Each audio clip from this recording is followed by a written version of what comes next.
Well, we finally get to finish the admin portion of our CMS. And instead of looking like it has, which has been absolutely horrible, right now it looks pretty good. If you'll remember at the end of the previous lesson, I said that I would take the liberty of modifying the forms inside of post and role and tag and account.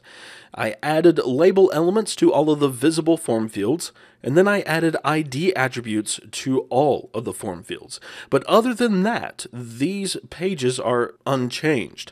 The content is the same, the formatting is a little different, but that's been it. Now, I did take a lot of liberty with the layout page. I took the layout page that we used for our site layout, for the public portion of our CMS, and I used that as a basis. Right now, the only difference are the inclusions of jQuery and jQuery UI, as well as the CSS for jQuery UI. But other than that, it's basically the same. Now, the first thing that we want to do is add some links to our menu, because we want to be able to easily get to our post, our tags, our accounts, and our roles. So let's start by adding those links. And I'm going to take this admin link, and I'm just going to paste it a few times in, and then we will just make the modifications. So let's start with post, and then we will have tags, and let's make these plural so that it's posts, tags, and then accounts, and then roles. And then, of course, we need to modify these URLs so that we have /admin, and then post, and then we have /tag, and then account, and then role. And I added too many links.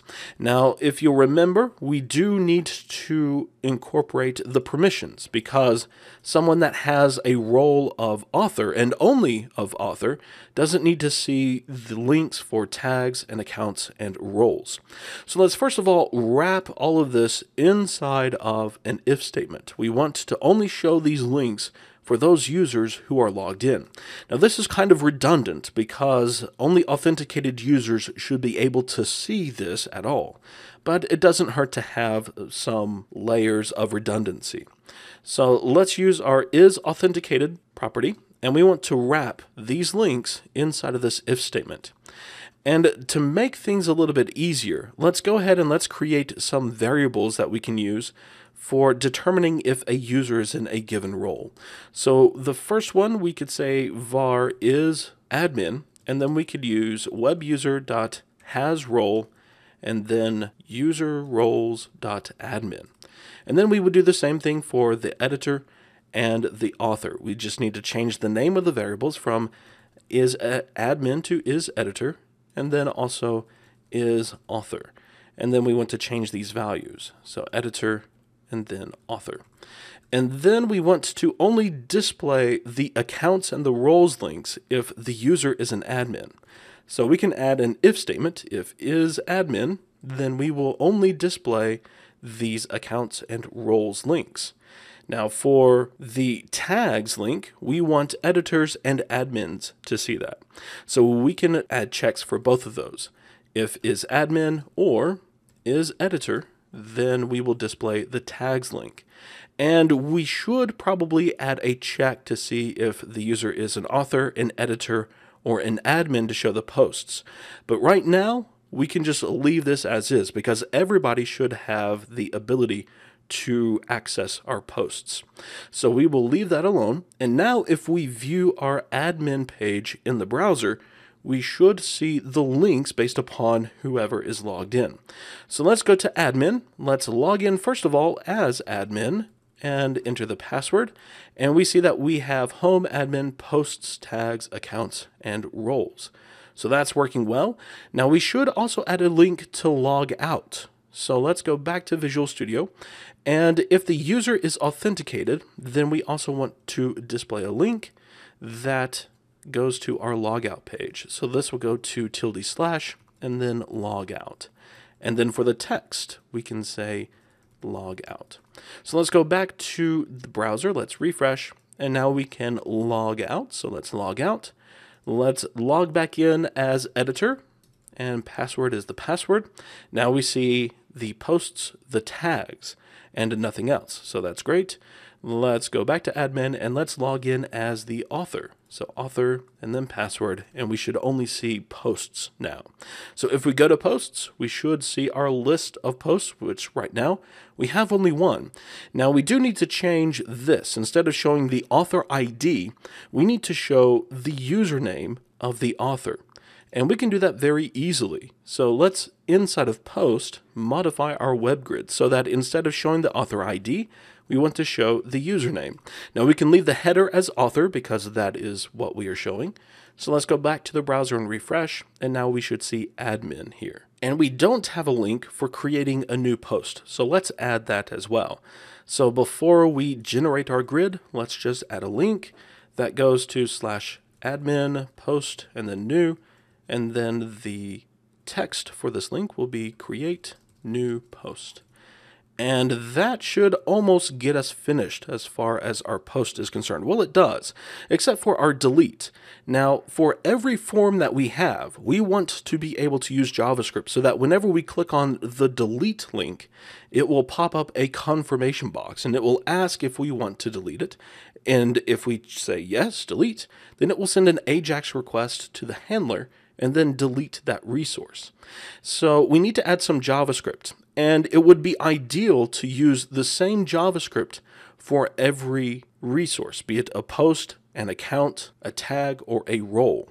So inside of our admin layout, let's add a script element to the bottom of our page.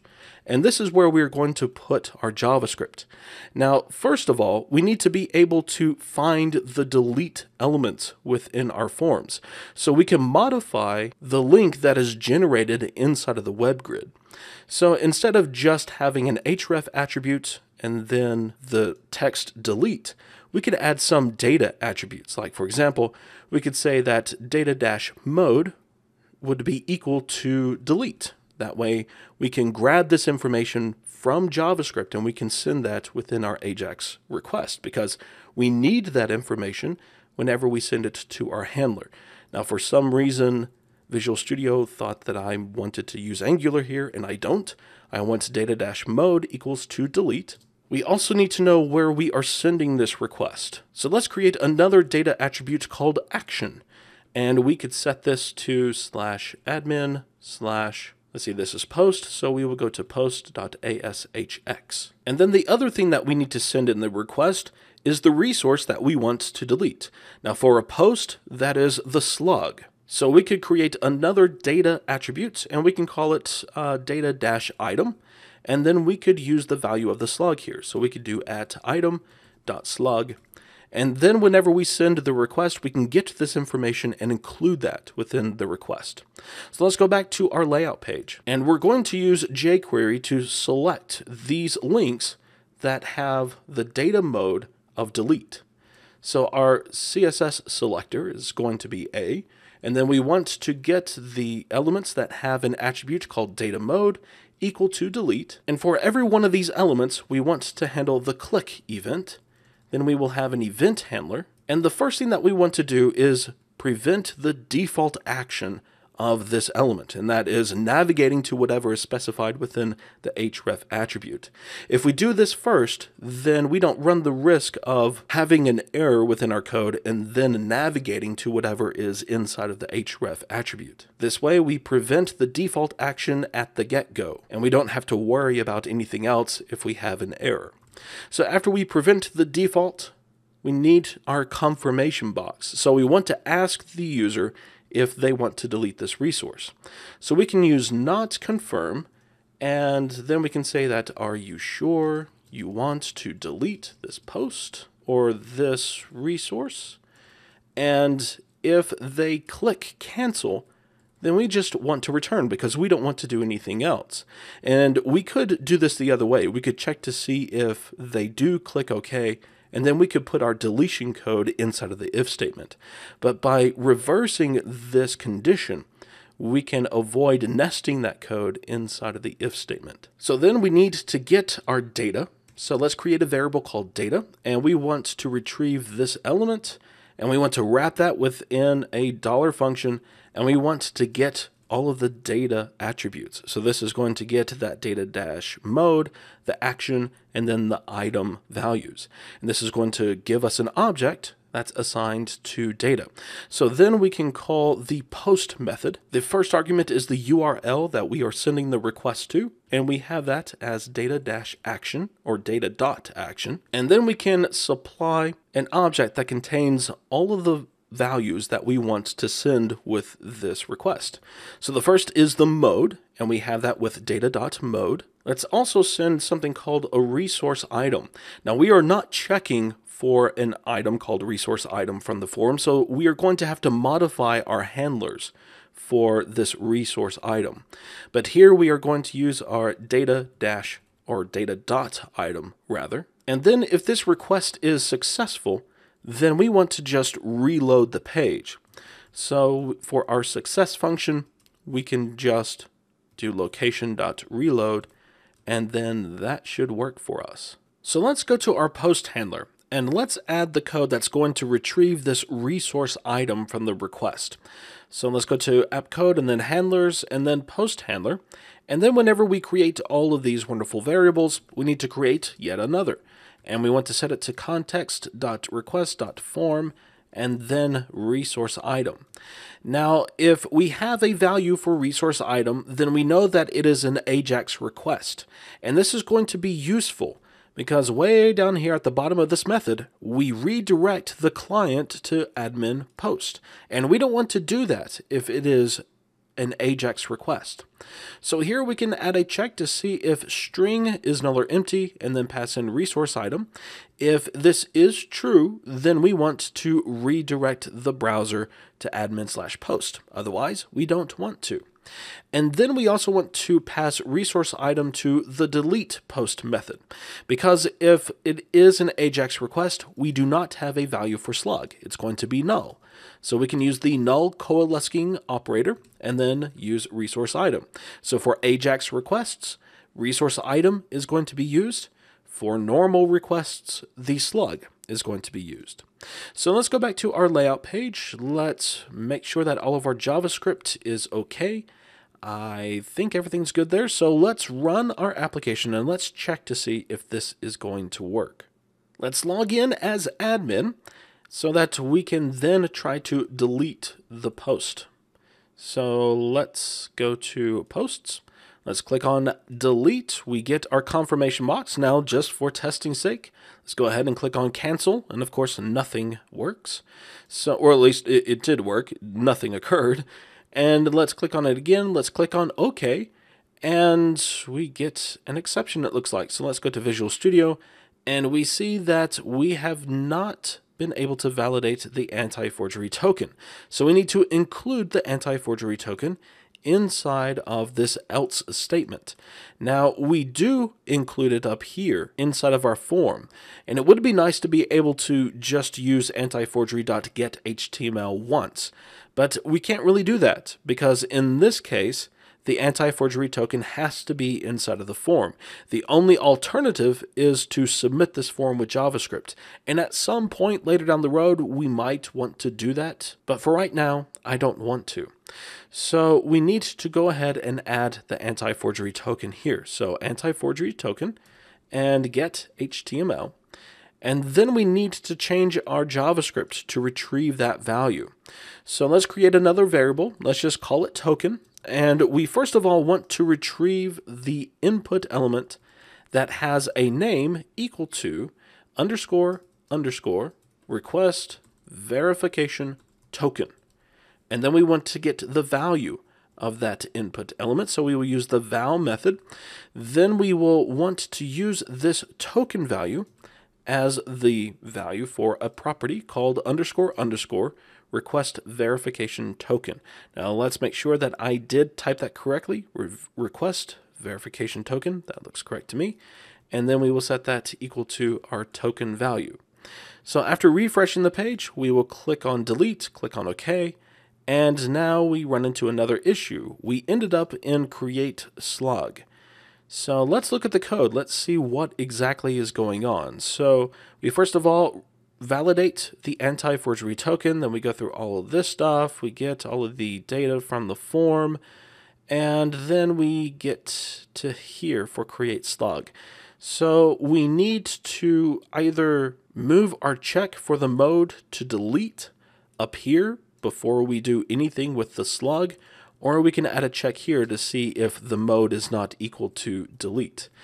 Actually, what I want to do, let's do this. Let's move this if statement up here. And that will be the first thing that we do, so that if mode is equal to delete, then we just go ahead and we delete using either the slug or the resource item.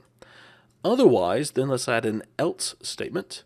We want to create the slug if we don't have a slug, and then we will either edit an existing post or create a new post. And then let's clean up the rest of this code so that we don't have any red squigglies. We still have a red squiggly, so let's make sure that all of our curly braces match up. And they do. Visual Studio just didn't update. Okay, so now that particular bug should be fixed. Let's go back to the browser. Actually, we need to continue first. And then let's delete once again. We click on OK. And now we end up with another exception. My, oh my. Okay, so admin, let's see. This is very interesting. So let's just continue and let's refresh the page here. And it's because we changed code. ASP.NET had to recompile that code, which basically killed our session. That's why we got that exception earlier. So let's once again go to posts. Let's go to delete. Yes, we want to delete.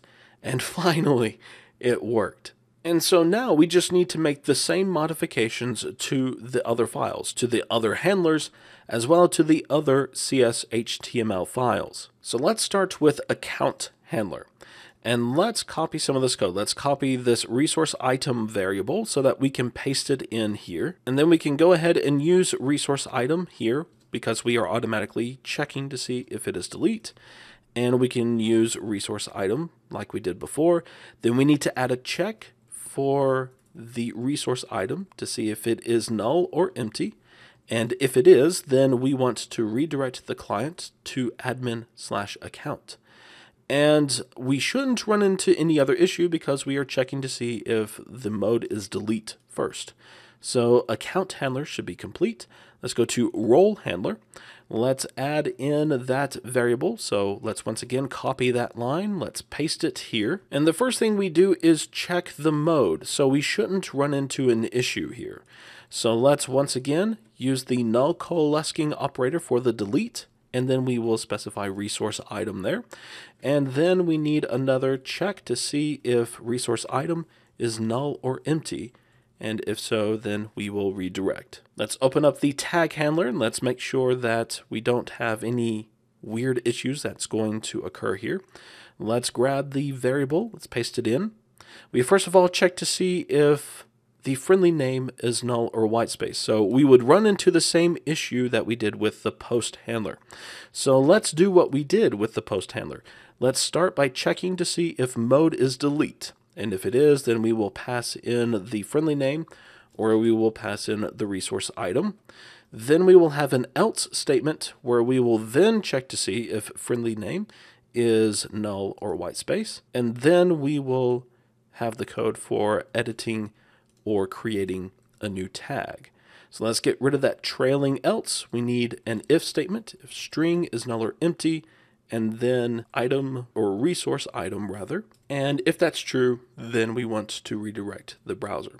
So let's format the document, and that should be it for our handlers. So let's close these files, and then we need to add the modifications to our CS.html files.